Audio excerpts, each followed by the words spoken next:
आज आपण पाया सूप बनवणार आहे. पाया सूप म्हणलं म्हणजे हातापायाच्या आपले हातपाय दुखणं व आपल्या शरीरासाठी पाया सूप हे खूप चांगलं असते.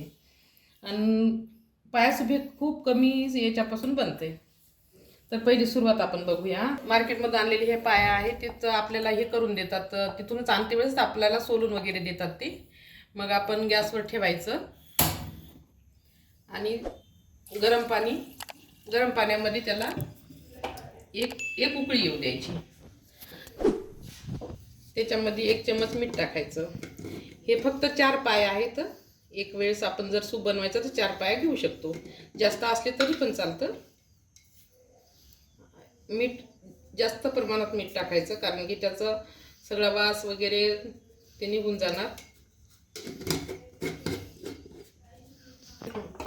तर याला चांगली उकळी येऊ द्यायची. जर आपल्याकडे जर ज्वारीचं पीठ असेल तर याच्यामध्ये ज्वारीचं पीठ टाकायचं थोडंसं. आपण थोडंसं याच्यामध्ये ज्वारीचं पीठ घालणार. कॉर्नफ्लॉवर असलं तर खूप छान, आणि जर नसेल तर आपण ज्वारीचं पीठ टाकू शकतो, कारण त्याचा वास आपल्याला घाण वास येणार नाही. पाया सूप प्यायला मुलं, आपण सुद्धा माणसंसुद्धा आपण पिऊ शकत नाहीत असं वाटतंय, पण खूप छान बनतंय. घरगुती पद्धतीने आपण जर बनवलं तर खूप छान बनतंय. याला एक उकळी येऊ द्यायची. आणि हा शरीरासाठी पण खूप पौष्टिक आहे, हाडासाठी खूप पौष्टिक आहे.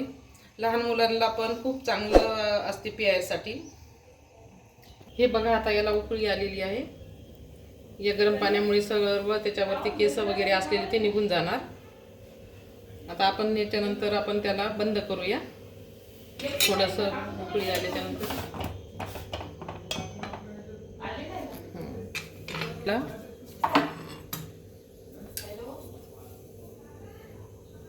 बंद.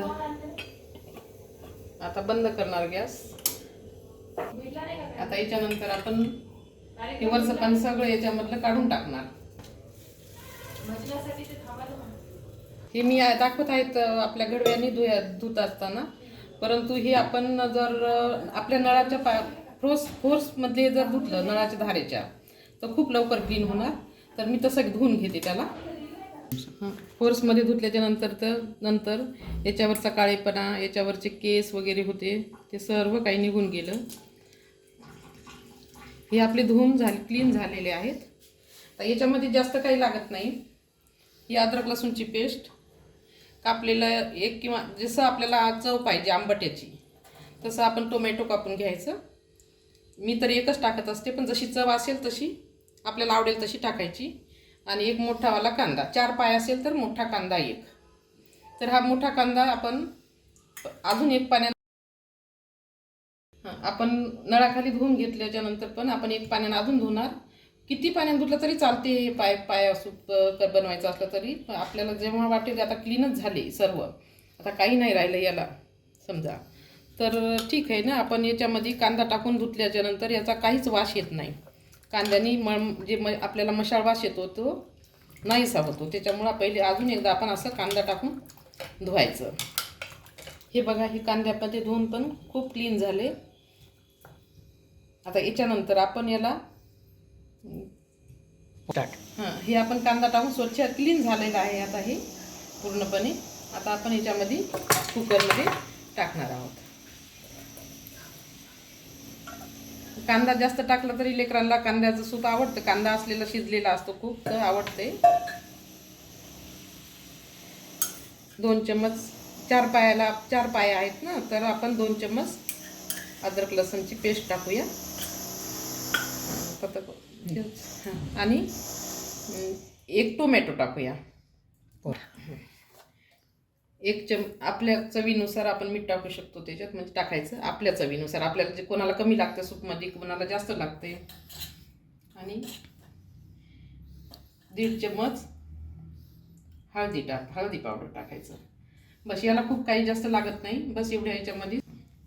तर एवढे 4 पाय आपल्याला सूप बनवायचं आहे. तर आपण त्याच्यामध्ये 3 ग्लास, एवढ्या ग्लासाने 3 ग्लास पाणी टाकायचं आहे.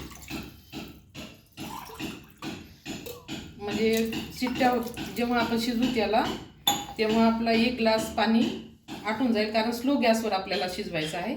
1 शिट्टी होईपर्यंत फुल गॅस बनवायचा. आणि नंतर स्लो गॅसवर शिजवायचं. तर याच्या 7 शिट्ट्या होऊ द्यायच्या. हे आपण आता कुकरला लावून घेऊया. 1 शिट्टी आपण फुल गॅसवरती होऊ देणार आहे. आता ही आपण एक फुल गॅसमध्ये शिट्टी होऊ आहे. आता गॅस आपण शिट्टी झाल्याच्यानंतर आपण गॅस स्लो करणार आणि आपण याच्यानंतर ही पहिली झाली फुल गॅसवरची आणि नंतर आपण 7 शिट्ट्या होऊ देणार याच्या स्लो गॅसवर. तेव्हा मग ते खूप असं गळ शिजणार. तेव्हा ते लेकराला पौष्टिक सूप प्यायला म्हणून चांगलं असते.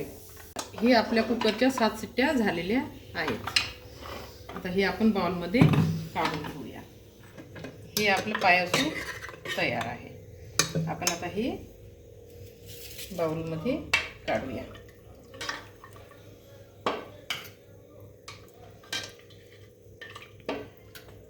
हे आपलं आता पाया सूप तयार आहे.